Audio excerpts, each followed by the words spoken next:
Uber is under pressure over facial recognition checks for drivers. Many of you have been wrongfully deactivated because of this faulty feature.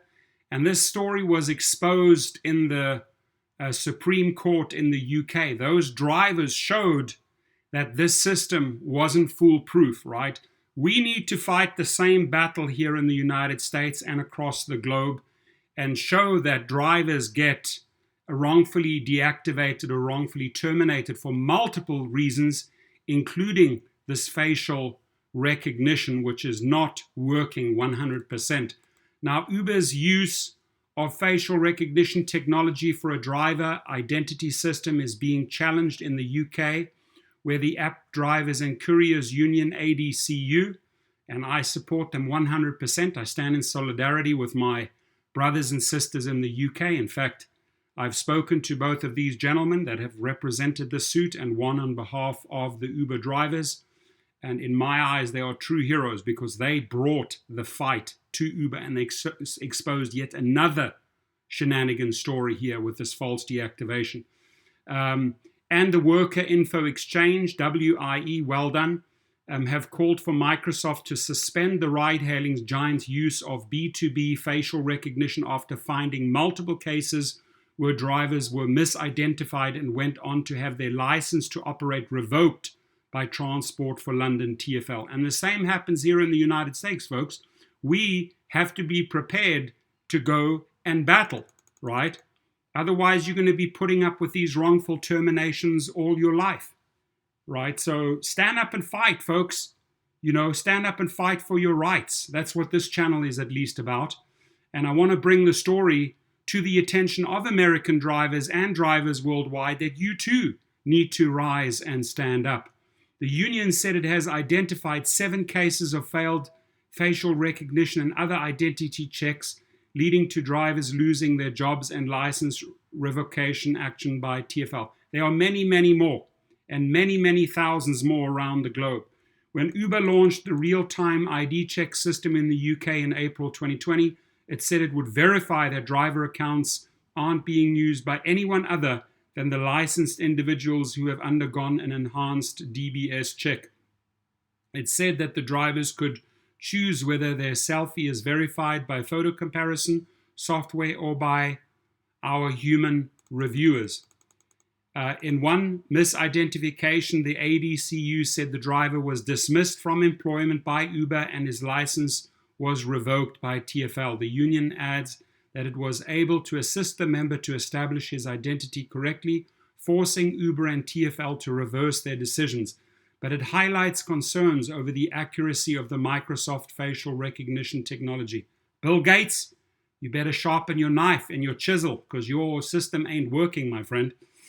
Pointing out that the company suspended the sale of the system to United States police forces in the wake of the Black Lives Matter protest of last summer.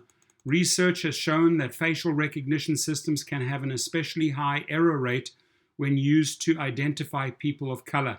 And the ADCU cites a 2018 MIT study that found that Microsoft's system can have an error rate of as high as 20%. 20%. Accuracy was lowest for dark-skinned women. The union said it's written to the Mayor of London to demand that all TfL private hire driver license revocations based on Uber reports using evidence from its hybrid real-time identification systems are immediately reviewed, rightfully so. So those drivers need to be reinstated.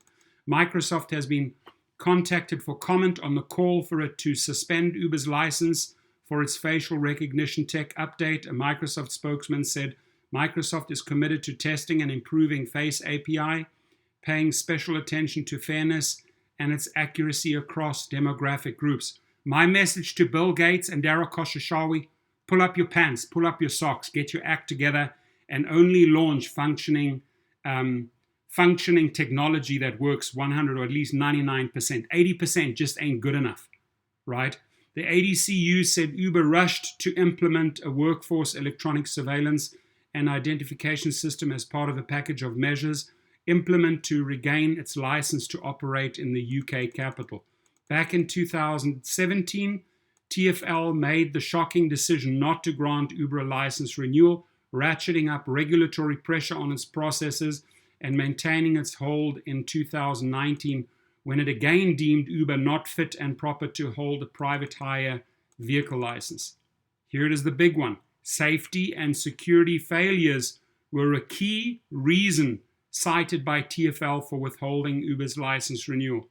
We talk about safety and security on this channel weekly, right? They think they can get away with it in the UK and the US, but we got to keep on shining the light on these cockroaches so that they really improve the safety and security game, folks. We got to work together on this. And how do you do it? You use social media. These stories have to be circulated so that they get more and more pressure. Uber has challenged TfL's decision in court, and it won another appeal against the license suspension last year, but the renewal granted was for only 18 months, not the full 5 years. It also came with a laundry list of conditions, so Uber remains under acute pressure to meet TfL's quality bar. Now, though, labor activists are piling pressure on Uber from the other direction too, pointing out that no regulatory standard has been set around the workplace surveillance technology that the ADCU says TfL encouraged Uber to implement. No equalities impact assessment has even been carried out by TfL, it adds. WIE confirmed to TechCrunch that it's filing a discrimination claim in the case of one driver called Imran Raja, who was dismissed after Uber's real ID check and had his license revoked by TfL. His license was subsequently restored, but only after the union challenged